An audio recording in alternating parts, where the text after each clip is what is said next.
Hello everyone, আজকের এই ভিডিওটিতে কিউজিআর সফটওয়্যারটি ব্যবহার করে কীভাবে ডিজিটাইজেশন করতে হয় সেই প্রসেস সম্পর্কে আমরা ডিসকাস করব। তো প্রথমে আমাদেরকে ডিজিটাইজেশন করার জন্য কতগুলি স্টেপস ফলো করতে হবে। স্টেপ 1 হলো জিও রেফারেন্সিং করা, অর্থাৎ যে ম্যাপটা থাকবে সেই ম্যাপটা আমাদের আগে জিও রেফারেন্স করে নিতে হবে। স্টেপ 2তে ক্রিয়েশন অফ শেপ ফাইল, একটা শেপ ফাইল তৈরি করতে হবে যা পরবর্তীকালে আমরা শিখব। স্টেপ 3তে enable of the snapping toolbar and snapping option. আর স্টেপ 4এ হচ্ছে ডিজিটাইজেশন। বেসিক্যালি এই চারটে যে স্টেপ রয়েছে, এই চারটে মেজর স্টেপ ফলো করে আমরা ডিজিটাইজেশনের কাজটা কমপ্লিট করতে পারি। এর মধ্যে তোমরা দেখো, প্রথম যে স্টেপটা রয়েছে স্টেপ 1, অর্থাৎ Jio referencing of the map, এটা আমাদের অলরেডি আমরা আগের ভিডিওটিতে করে ফেলেছি এবং আমরা এই প্রসেসটা শিখে ফেলেছি। সুতরাং প্রথমে আমাদের যে ম্যাপটা ডিজিটাইজ করব সেটা আগে জিও রেফারেন্স করে নিতে হবে, তাছাড়া কিন্তু পরবর্তী স্টেপসগুলো করা সম্ভব হবে না। আজকে আমরা পরের যে স্টেপগুলো রয়েছে, অর্থাৎ স্টেপ 2, স্টেপ 3, স্টেপ 4, এই কাজগুলো কীভাবে করতে হয় সেই সম্পর্কে ডিসকাস করব। তো চলো প্রথমে কিউজিআর সফটওয়্যারটি আমরা ওপেন করে নিই।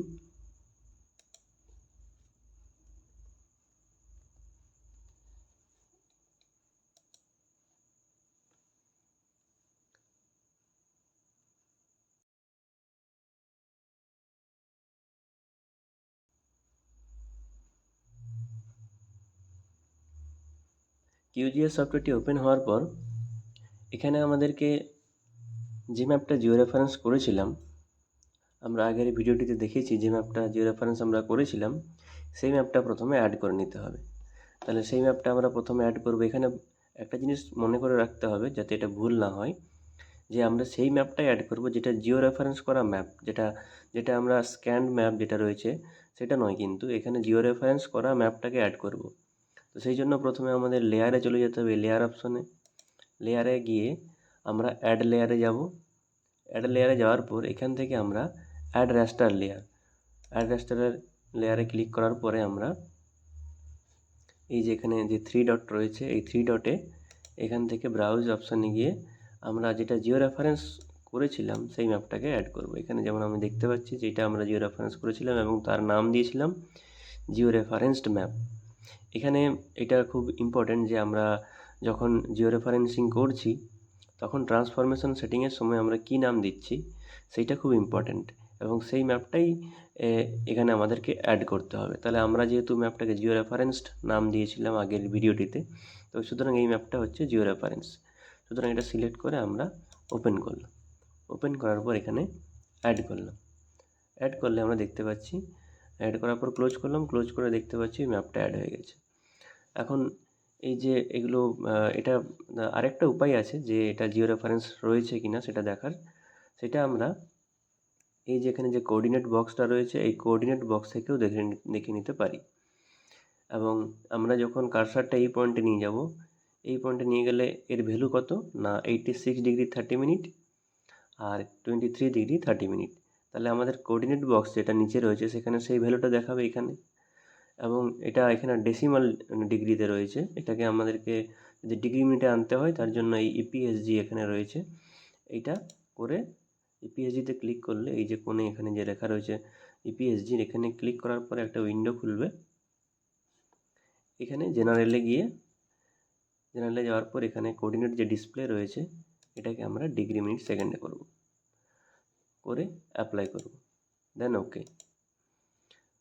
তাহলে এবারে যদি আমরা কার্সারটা এখানে নিয়ে যাই তাহলে দেখতে পাচ্ছি নিচে কোঅর্ডিনেট বক্সে সেম ভ্যালু আসছে যেটা অ্যাকচুয়ালি আর ভ্যালু হওয়ার কথা, এবং প্রত্যেকটা পয়েন্টেই তাই। সুতরাং এটা জিও রেফারেন্স ম্যাপটাই, সেটা সম্পর্কে আর কোনো সন্দেহ থাকলো না। এখানে এখন একটাই লেয়ার দেখাচ্ছে, অর্থাৎ যে ম্যাপটা আমরা অ্যাড করলাম এটা একটা র্যাস্টার লেয়ার, এটাই দেখাচ্ছে। এরপরে আমাদের নেক্সট কাজ হচ্ছে একটা শেপ ফাইল তৈরি করা, এবং শেপ ফাইল তৈরি করার জন্য আমাদেরকে আবার এই লেয়ারে যেতে হবে। লেয়ারে যাওয়ার পর এখানে ক্রিয়েট লেয়ারে যাওয়ার পর এখানে আমরা দেখতে পাচ্ছি নিউ শেপ ফাইল লেয়ারে ক্লিক করব। ক্লিক করার পর একটা উইন্ডো ওপেন হবে যেটার নাম হচ্ছে নিউ শেপ ফাইল লেয়ার। এখানে ফাইল নেম দিতে হবে। এখানে ফাইল নেম আমরা কি দেবো না, যেটাকে আমরা ডিজিটাইজ করতে চাইছি। আমরা এখন এই বাঁকুড়ার যে ম্যাপটা রয়েছে এবং বিভিন্ন ব্লক রয়েছে, এই প্রত্যেকটা ব্লককে আমরা ডিজিটাইজ করব। সুতরাং এগুলো এক একটা ব্লক বাউন্ডারি, সেই হিসাবে আমরা এখানে এটাকে ব্লক বাউন্ডারি নাম দিতে পারি, বা যার ইচ্ছে সেটা নাম দিতে পারি, কোনো অসুবিধা নেই। কিন্তু যেহেতু এখানে এটা ব্লক বাউন্ডারির ম্যাপ আমরা ডিজিটাইজ করছি, সুতরাং এটার আমরা নাম দিলাম ব্লক বাউন্ডারি। নেক্সট আছে ফাইল এনকোডিং, এখানে আমরা সিস্টেমেই রাখবো। জিওমেট্রি টাইপ, এইটা ভীষণ ইম্পর্ট্যান্ট। এখানে আমাদেরকে দেখে নিতে হবে যেটা আমরা ডিজিটাইজ করব। এখানে সাপোজ এই যে সালদোড়া রয়েছে, এটা একটা ক্লোজড শেপ আমরা দেখতে পাচ্ছি। তাহলে এটা অ্যাকচুয়ালি এটা পয়েন্ট নয়, এটা লাইনও নয়, এটা হচ্ছে পলিগন। তাহলে এখানে যদি আমরা ক্লিক করি জিওমেট্রি টাইপে, এখানে অনেকগুলো অপশান আছে, তার মধ্যে আমরা একটা পলিগন সিলেক্ট করব, কারণ এই নিচের যে এটা এই সালদোড়া ব্লকটা এটা একটা পলিগন ফরম্যাটে রয়েছে। সুতরাং আমরা এখানে পলিগন সিলেক্ট করব। লাইন কখন সিলেক্ট করতাম? লাইন তখনই সিলেক্ট করতাম যখন আমরা কোনো রেল লাইন বা কোনো রোড বা কোনো সরু রিভারকে আমরা ডিজিটাইজ করতাম, তখন লাইন করতাম। পয়েন্ট বা মাল্টি পয়েন্ট কখন করতাম? কোনো পার্টিকুলার একটা আইটেমকে দেখানোর জন্য বা কোনো পার্টিকুলার একটা লোকেশনকে মার্ক করার জন্য আমরা পয়েন্টটা ইউজ করতাম। তো এখানে আমরা পলিগনটা ইউজ করব। ওকে, নেক্সট আছে এখানে কোঅর্ডিনেট সিস্টেমটা ইপিএসজি 4326 WGS 84 এটা থাকে যেন, সেটা একটু দেখে নিতে হবে। যদি না থাকে সেক্ষেত্রে এখানে এই সিআরএস থেকে নিয়ে আসতে হবে। এটা যেহেতু এই লেয়ারটা জিও রেফারেন্স করা, এটা অটোমেটিক্যালি এটা এখানে চলে আসবে। নেক্সট হচ্ছে না নিউ ফিল্ড। এই ফিল্ড বলতে আমরা কি বোঝাচ্ছি এখানে? ফিল্ড বলতে এখানে আমরা বোঝাচ্ছি সাপোজ আমরা যখন কোনো স্ট্যাটিস্টিক্সের কাজ করতাম, তখন আমাদের হয়তো একটু মনে আছে যে এখানে আমরা একটা অনেকগুলো কলাম থাকে, তার মধ্যে যেমন একটা দিলাম 1, একটা দিলাম 2, একটা দিলাম 3, তারপরে হয়তো এখানে আমরা এই সালতোড়া ব্লকের নাম লিখলাম। একে আছে সালতোড়া, সাপোজ 1-এ আছে সালতোড়া, নেক্সট 2-তে আছে গঙ্গা জলঘাটি ধরে নিচ্ছি আমরা, 3-এ অন্য কিছু আছে। অর্থাৎ এখানে এক একটা কলাম এক একটা ফিল্ডকে রিপ্রেজেন্ট করে। ওকে, এটা যেন ক্লিয়ার হয়ে থাকে কনসেপ্টটা। আইডি 1 2 3 4, আইডি একটা ফিল্ড। নেম হচ্ছে সালতোড়া, গঙ্গা জলঘাটি ইত্যাদি ইত্যাদি, এটা নেম একটা ফিল্ড। পপুলেশন ডেনসিটি যদি থাকে সেখানে পপুলেশন ডেনসিটি একটা ফিল্ড হবে। যদি আরও ডেটা থাকে সেগুলো এক একটা ফিল্ড, অর্থাৎ এক একটা কলাম এক একটা ফিল্ডকে রিপ্রেজেন্ট করে, এটা আমাদেরকে মনে রাখতে হবে। তাহলে এখানে নিউ ফিল্ড যেটা, এখানে আমরা প্রথমে কি চাইবো না, এরকম একটা সিরিয়াল নাম্বার চাইবো যেখানে এই যে নিচের যে ব্লকগুলো রয়েছে এই ব্লকগুলো 1-এ সালতোড়া, 2-এ মেজিয়া, এরকম টাইপের কিছু একটা হবে। তো সেক্ষেত্রে আমরা প্রথমে আইডি দেবো, কিন্তু এখানে আমরা ফিল্ডের যে লিস্ট নিচে দেখতে পাচ্ছি এখানে আইডি অলরেডি আছে, সুতরাং আইডি আমাদেরকে আর দিতে হবে না। আমাদের কি দরকার? আইডির পরে আমাদেরকে সাপোজ নেম, এখন আমরা একটা নেম শুধু দিলাম না, একে লিখলাম আমরা ব্লক নেম। ওকে, এখন ব্লক নেম যেমন সালতোড়া, তো সালতোড়াটা কি? এটা একটা হোল নাম্বার নাকি ডেসিমেল নাম্বার নাকি কোনো তারিখ নাকি টেক্সট ডেটা? সালতোড়ার স্পেলিং SALTORA, তো এগুলো সব প্রত্যেকটা এক একটা কি অ্যালফাবেট, এবং অ্যালফাবেট মানেই তো সেটা টেক্সট। তাহলে এখানে আমরা টেক্সটটাকে আমরা সিলেক্ট করব। যদি কোনো নাম্বার হতো, যেমন পপুলেশন ডেনসিটি যদি আমরা ফিল্ডে দিতাম, তখন কিন্তু আমাদেরকে এখানে সেটা হোল নাম্বারে দিতে হতো, বা যদি পয়েন্টে থাকতো তখন আমরা ডেসিমাল নাম্বারে দিতাম। তো এখানে আমরা যেহেতু ব্লকের নাম লিখবো এবং এটা টেক্সটে থাকবে, তাহলে এখানে আমাদেরকে এটা টেক্সট সিলেক্ট করে নিতে হবে। নেক্সট লেংথ, অর্থাৎ কতগুলো অ্যালফাবেট নিয়ে গঠিত। তো এখানে 80 আছে, মানে আমাদের ওর মধ্যে এটা কভার করে যাবে, এটা চেঞ্জ করার দরকার নেই। এবং সেটা সবসময় আমরা চেষ্টা করব যাতে করে 10 বা তার উপরেই থাকে, তাতে করে আমাদের পুরোটা কভার করে যাবে। নেক্সট এই যে অ্যাড টু ফিল্ড লিস্ট, এখানে ক্লিক করব, কারণ এটা ক্লিক করলে এখানে নিচে এই ফিল্ড লিস্টে এটা চলে আসবে। তাহলে যে মুহূর্তে আমরা ক্লিক করলাম, এই যে নিচে দেখতে পাচ্ছি আমরা চলে এলো ফিল্ড নেমে, আর একটা ফিল্ড লিস্টে আইডি এবং ব্লক নেম। এরপর যদি আমাদের পপুলেশন ডেনসিটি সাপোজ থাকতো, তাহলে আমরা ওটাকে লিখে দিতাম এখানে পপুলেশন, বা শর্টে লিখলাম আমি পপুলেশন ডেনসিটি, যদি থাকতো। যদি না থাকে সেক্ষেত্রে দেওয়ার দরকার নেই, এটা জাস্ট যদি থাকে তখন আমরা করব। এখানে আমরা তখন কি করতাম, এটা যদি হোল নাম্বার থাকতো, হোল নাম্বার 10, এটা 10ই রাখলাম, অ্যাড ফিল্ড, এখানে আরেকটা ফিল্ড অ্যাড হয়ে গেল। এইভাবে যতগুলো আমাদের ডেটা থাকবে ততগুলো করতে হবে। কিন্তু এখানে যেহেতু আমাদের কোনো পপুলেশন ডেনসিটি নেই, সুতরাং এটা আমরা দরকার নেই, এটাকে আমরা এখানে সিলেক্ট করে এটাকে জাস্ট রিমুভ করে দিলাম। ওকে, নেক্সট আমরা ওকেতে ক্লিক করব। যে মুহূর্তে ওকে ক্লিক করলাম এখানে আমরা দেখতে পাচ্ছি লেয়ারে এতক্ষণ একটাই লেয়ার ছিল, তার উপরে আরেকটা লেয়ার চলে এলো যার নাম হচ্ছে ব্লক বাউন্ডারি।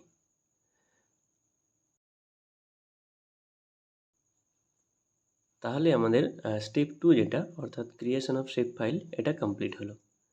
এখন নেক্সট কাজ হচ্ছে আমাদের কি না enable of snapping toolbar and snapping option, এটাকে আমাদেরকে এনাবেল করতে হবে।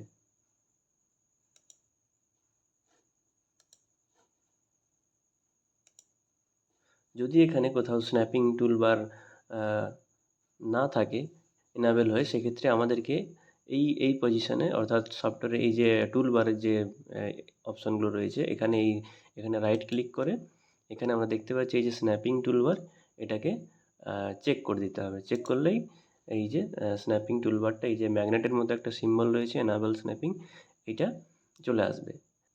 এরপরে আমরা প্রজেক্ট অপশানে গিয়ে এই যে স্ন্যাপিং অপশানটা রয়েছে এই স্ন্যাপিং অপশানে ক্লিক করব। স্ন্যাপিং অপশান ক্লিক করলে এইরকম একটা উইন্ডো খুলবে, যেখানে আমরা এই যে এখানে যদি কার্সারটা নিয়ে যাই, এখানে নিয়ে গেলেই এখানে ক্লিক করলে এটা এইগুলো অ্যাক্টিভেট হয়ে যাবে। এবং এখানে আমরা এই যে অল লেয়ার্স রয়েছে এটাকে আমরা অ্যাডভান্সড কনফিগারেশনে ক্লিক করব। যে মুহূর্তে আমরা অ্যাডভান্স কনফিগারেশনে ক্লিক করব এবং সেটা ওই যে লেয়ারটা আমরা তৈরি করেছিলাম ব্লক বাউন্ডারি শেপ ফাইলটা, সেটা দেখব এখানে শো করছে। এখানে এটাকে চেক করে নিতে হবে এবং টাইপে এখানে যদি ক্লিক করি আমরা, টাইপে ক্লিক করলে এখানে আমরা দেখতে পাচ্ছি 3টে অপশন আছে, ভার্টেক্স অ্যান্ড সেগমেন্ট, আরেকটা হচ্ছে সেগমেন্ট। এখানে আমরা ভার্টেক্স অ্যান্ড সেগমেন্ট এটা ক্লিক করব। এখানে টলারেন্স বা ইউনিটসে কিছু করার দরকার নেই। অ্যাভয়েড ওভারল্যাপে যদি এটা চেক করা না থাকে অবশ্যই এটা আমরা চেক করব, করে আমরা এটাকে জাস্ট কেটে দেবো। এগুলো কিছু করার দরকার নেই, কারণ এখানে যে মুহূর্তে আমরা টোপোলজিক্যাল এডিটিংয়ে যদি ক্লিক করি এখানে দেখতে পাবো এই যে কার্সারটা রয়েছে এখানে, এই যে সিম্বলটা রয়েছে এগুলো কিন্তু ডিঅ্যাক্টিভেট হয়ে যাবে। ফর এক্সাম্পল আমরা যদি এদিকে তাকিয়ে থাকি এবং এখানে টোপোলজিক্যাল এডিটিংয়ে ক্লিক করি তাহলে দেখতে পাচ্ছি ওটা ওখানে সিলেক্ট হয়ে যাচ্ছে। সুতরাং ওটা আমরা সিলেক্ট করছি না, জাস্ট আমরা এটাকে আনসিলেক্টই থাকছে, দেন আমরা এটাকে কেটে দিচ্ছি। এরপরে আমাদেরকে নেক্সট কী করতে হবে না, নেক্সট কাজ হচ্ছে শেপ ফাইল আমরা তৈরি করলাম। শেপ ফাইল করার পরে আমরা কী করলাম না এনাবেল করলাম স্ন্যাপিং অপশন, যেটা আমাদের থার্ড স্টেপ ছিল। থার্ড স্টেপ হওয়ার পর এবার আমরা ফোর্থ স্টেপ অর্থাৎ ডিজিটাইজেশন শুরু করব। তার জন্য আমাদেরকে এই যে লেয়ারটা তৈরি করলাম ব্লক বাউন্ডারি বলে, এই লেয়ারটা এখানে শো করছে লেয়ার, এখানে ক্লিক করব। এখানে ক্লিক করার পরে এখানে দেখব এখানে ক্লিক করলেই এই যে টগল এডিটিং অপশনটা এনাবেল হয়ে যাবে। যদি বাইরে ক্লিক করি আমরা তখন কিন্তু দেখতে পাচ্ছি এটা ডিঅ্যাক্টিভেট হয়ে রয়েছে, বাট যদি আমরা এখানে ক্লিক করি তখনই এটা এনাবেল হয়ে যাবে। যে মুহূর্তে এটা এনাবেল হবে তখন আমরা কি করব, এখানে ক্লিক করে এই যে এটাকে ক্লিক করলে দেখব আমরা আরও অনেকগুলো অপশন কী হলো না এনাবেল হয়ে গেল। এরপরে আমরা এই যে অ্যাড পলিগন রয়েছে এখানে অ্যাড পলিগনে ক্লিক করব। অ্যাড পলিগনে ক্লিক করার পরে আমরা সাপোজ এই যে শালধরা ব্লকটা রয়েছে এইটা আমরা ডিজিটাইজ করব এবং এর জন্য এটা আমরা জুম করে নিতে হবে একটু। মনে রাখবো আমরা ডিজিটাইজ করার সময় যত বেশি জুম করে কাজ করব তত নিখুঁতভাবে হবে এবং সেটা আমরা মাউস থেকেও জুম করতে পারি। আবার এখানে এই যে জুম ইন রয়েছে এই অপশনটা নিয়েও আমরা জুম করতে পারি। আমরা মাউসের যে হুইলটা রয়েছে মাউসের হুইলটা যদি আমরা জুম ঘোরাই এবং তাতে দেখব আমরা এটা জুম হচ্ছে এবং এই প্যান যে রয়েছে প্যানটা নিয়ে আমরা এটাকে একটু অ্যাডজাস্ট করে নিতে পারি। আরও একটু জুম করে নিলাম সাপোজ এই অবস্থায়, বা আরও যদি জুম করা যায় সেটা আরও ভালো নিখুঁত হবে। এক্ষেত্রে আমি এতটাই জুম করলাম জাস্ট দেখানোর জন্য। এবং আবার এখানে যেহেতু ওই প্যান ম্যাপটা নিয়েছিলাম তাহলে ওই অ্যাড পলিগন যে কার্সারটা সেটা ডিঅ্যাক্টিভেট হয়ে গেছিলো, সুতরাং আবার এটা নিতে হবে। নিলেই দেখব আমরা এই যে প্যানের যে সিম্বলটা আসছে হাতের মতো এটা চেঞ্জ হয়ে যাবে। তাহলে এখানে আমরা অ্যাড পলিগন করলাম, এই যে একটা গোল সিম্বল চলে এলো যেটা আমি এখানে মুভ করছি যেটা দেখতে পাচ্ছ। এবারে আমাদেরকে মাউস দিয়ে লেফট ক্লিক করতে করতে পুরো সার্কেলটাকে এইভাবে পুরো পলিগনটাকে কমপ্লিট করতে হবে। তাহলে আমরা একটা শুরু করি, যেমন এখানে ক্লিক করলাম লেফট ক্লিক, কিন্তু এভাবে লেফট ক্লিক করতে করতে এটা চেষ্টা করব যতটা জুম করে করা যায় এবং কাছাকাছি পয়েন্টগুলোকে নেওয়া যায়। তাহলে কি হবে না যেমনভাবে নিচের শেপটা রয়েছে সেরকমভাবেই আমাদের ডিজিটাইজ করা শেপটা তৈরি হবে। আর যদি আমরা জুম না করে করি তাহলে কিন্তু নিখুঁত কাজ হবে না, সেটা কিন্তু খেয়াল রাখতে হবে। এখানে আমি কম জুম করেই করছি, জাস্ট প্রসেসটা দেখানোর জন্য। এইভাবে করার পরে আস্তে আস্তে কমপ্লিট হয়ে যাবে।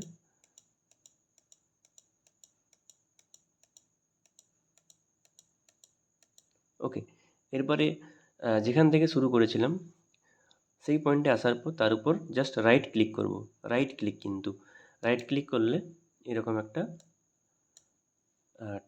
উইন্ডো খুলবে। এখানে আমরা আইডি দেব 1, কারণ আমরা 1 নম্বর ব্লকটাকে ডিজিটাইজ করছি, তাহলে 1। এখানে ব্লকের নাম কি আছে আমরা দেখে নিচ্ছি। এখানে ব্লকের নাম শালতোড়া, তাহলে আমরা এখানে টাইপ করব শালতোড়া, দেন ওকে। এবং দেখতে পাচ্ছি শালতোড়া ব্লকটা আমাদেরকে ডিজিটাইজ হয়ে গেছে। এরপরের কাজটা হচ্ছে, সাপোজ আমরা আরেকটা পরের ব্লকটা করব মেজিয়া। কিন্তু এখানে একটা জিনিস দেখার আছে যে এই যে মেজিয়া ব্লক আর এদিকে শালতোড়া ব্লক, এদের মাঝে একটা কমন বাউন্ডারি রয়েছে। এই বাউন্ডারিটা কমন। এখন যদি আমরা এটাকে অ্যাড পলিগন করে ডিজিটাইজ করতে করতে যাই, তাহলে কিন্তু যে পয়েন্টে আমরা ক্লিক করতে করতে গেছি আগেরবার প্রথমবার, ঠিক তার উপরেই কি ক্লিক করতে করতে যেতে পারবো? সেটা সম্ভব নয়, নিখুঁতভাবে সম্ভব নয় কখনোই। তাহলে দুটো লাইনের মধ্যে একটা গ্যাপ থেকে যাবে, অর্থাৎ মেজিয়া এবং শালতোড়ার বর্ডারের মাঝে একটা গ্যাপ থেকে যাবে। সুতরাং এটা কমন বাউন্ডারি। সেই জন্য আমাদেরকে ওই যে আমরা প্রজেক্ট থেকে স্ন্যাপিং অপশনটা এনাবেল করলাম, ওইটা প্রথমেই করে নিয়েছি। সুতরাং ওটা আর সমস্যা হবে না। এরপরে যেটা করতে হবে আমাদেরকে অ্যাড পলিগন নিয়ে এটা একটু জুম করে নিতে হবে। জুম করে নেওয়ার পর সাপোজ আমি এইখান থেকে শুরু করছি, করার পরে এইভাবে ক্লিক করতে করতে যাব। এই যে আমাদের একটু বাইরে টাইরে জুম হয়ে গেছে, ক্লিক হয়ে গেছে সাপোজ ভুলভাল হবে, তাহলে কি করব আমরা? জাস্ট কিবোর্ড থেকে ব্যাক স্পেস সুইচটা টিপতে টিপতে যাব। ওকে, এবং এই যে এই অবস্থায় টানাটানি হচ্ছে, এক্ষেত্রে আমরা জাস্ট এর উপর রাইট ক্লিক করব, তাহলেই ওটা চলে যাবে। এবং আমরা সাপোজ প্রথম থেকে শুরু করছি এই জায়গাটা থেকে, তাহলে এখানে ক্লিক করলাম। এইভাবে ক্লিক করতে করতে করতে লেফট ক্লিক, কিন্তু লেফট ক্লিক করতে করতে পুরোটা কমপ্লিট করব এবং পারফেক্টলি করব। আমি এখানে জাস্ট মোটামুটি যেমন তেমনভাবে একটা করছি দেখানোর জন্য। এবার যখনই এই জায়গায় চলে এলাম, অর্থাৎ এরপরে দেখো একটা কমন বাউন্ডারি রয়েছে, তখন কিন্তু আমরা কি করব না, এর উপর দিয়ে যদি ট্রেসিং করা যেত তাহলে ভালো হতো। কিন্তু এখানে ট্রেসিং টুলটা ততটা অ্যাক্টিভ নয় এখানে, ওই জন্য আমরা স্ন্যাপিং অপশনটাকে অ্যাক্টিভ করে নিয়েছি। এরপর জাস্ট আমাদের এই ওই বাউন্ডারিটা অর্থাৎ মেজিয়া এবং শালতোড়ার যে কমন বাউন্ডারিটা রয়েছে, এর ভেতর দিয়ে আরেকটা বাউন্ডারি আমাদেরকে, মানে এর ভেতরে যেন ওই বাউন্ডারিটা থাকে, এইভাবে আমাদেরকে কী করতে হবে? ক্লিক করতে করতে যেতে হবে। এবং যেখানে আমি শেষ করতে চাইছি ওখানে জাস্ট রাইট ক্লিক করব।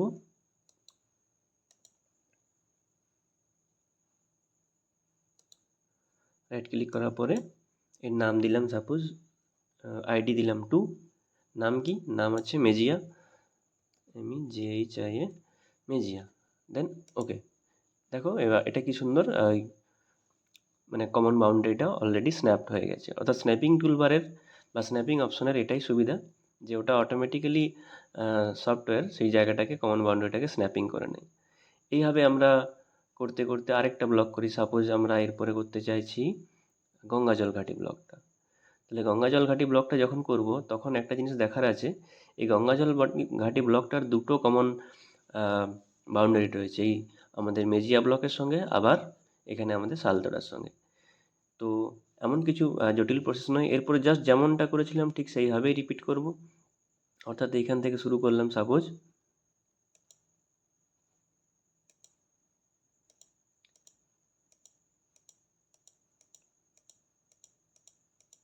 আবার বলছি এগুলো যখন করব আমরা নিখুঁতভাবে জুম করে একদম কাছে কাছে পয়েন্টগুলো নিয়ে বা কাছে কাছে ক্লিক করে করে করব, তাতে এই যে শেপগুলো আঁকা বাঁকা রয়েছে সেগুলো সুন্দরভাবে ফুটে উঠবে ডিজিটাইজেশনের পরে।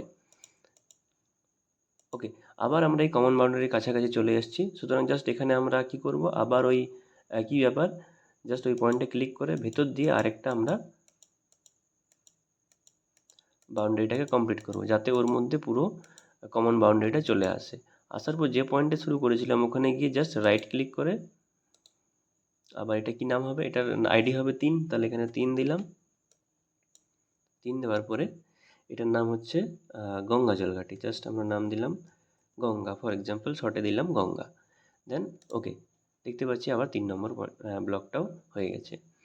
এবং এটা যে হচ্ছে এখানে আমরা দেখার জন্য এইভাবে আস্তে আস্তে পুরো কাজটাকে কমপ্লিট করব, যতগুলো আমাদেরকে ডিজিটাইজ করতে হবে। করার পরে আমরা যদি নিচের লেয়ারটা অফ করি, অর্থাৎ এই নিচের যে ম্যাপটা রয়েছে এটাকে যদি অফ করে দিই বা আনচেক করি, তাহলে দেখতে পাবো এই যে দেখতে পাচ্ছি আমরা এগুলো তৈরি হয়ে রয়েছে। অর্থাৎ যতগুলো ব্লক আমাদেরকে ডিজিটাইজ করতে দেবে বা করতে বলা হবে বা আমাদের দরকার, ততগুলোই আমরা করে কাজটাকে পুরোপুরি কমপ্লিট করব। করার পর কিন্তু এটা আমাদেরকে সেভ করতে হবে। সেভ করার জন্য এখানে এই যে আমরা দেখতে পাচ্ছি সেভ প্রজেক্ট রয়েছে, এখানে জাস্ট সেভ করব। সেভ করে আমরা এই পুরো প্রজেক্টটাকে সেভ করব, এটা কিন্তু ওই ফাইলটাকে নয়, পুরো প্রজেক্টটাকে আমরা সেভ করব আমাদের ফোল্ডারে। এখানে ডেস্কটপে আমরা কিউজিএস প্র্যাকটিসের মধ্যে করছিলাম, জাস্ট এখানে নাম দিলাম এটাকে ডিজিটাইজ। এটা কিন্তু ওই ডিজিটাইজ করা ম্যাপটাও যেমন সেভ হচ্ছে, তার সঙ্গে সঙ্গে কিন্তু পুরো এই যে নিচের জিও রেফারেন্স করা ম্যাপ, এই কিউজিএসের পুরো উইন্ডোটাও সেভ হচ্ছে, জাস্ট সেভ করলাম। এরপরে যদি আমরা এটা বারবার যতবার আমরা এরপর ডিজিটাইজ করবো এক একটা ব্লক, ততবার এখানে আমাদেরকে জাস্ট এই সেভ লেয়ার এডিট করে যেতে হবে, তাতে করে এটা সেভ হয়ে থাকবে।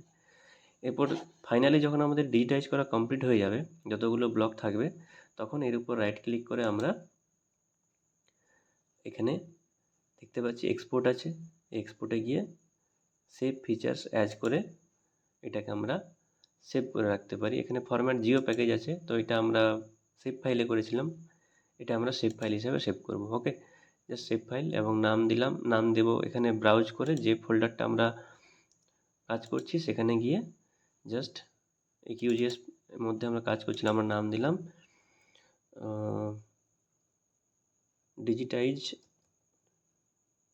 ডিজিটাইজড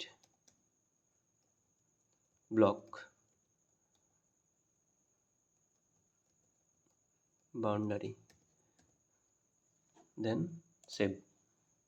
এখানে আর কিছু করার দরকার নেই, জাস্ট আমরা এটা ওকে করব। ওকে করলেই যেটা হবে যে এখানে দেখতে পাচ্ছি যে আমরা add saved file to map, এটা অটোমেটিক এখানে খুলে যাবে, এটা চেক করা থাকলে। আর না চেক করা থাকলে আমাদেরকে আবার লেয়ার থেকে নিয়ে গিয়ে অ্যাড করতে হবে।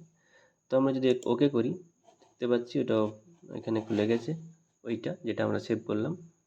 দেন এটা যদি আমরা দেখি এতে ওপেন এখানে রাইট ক্লিক করে এর যদি আমরা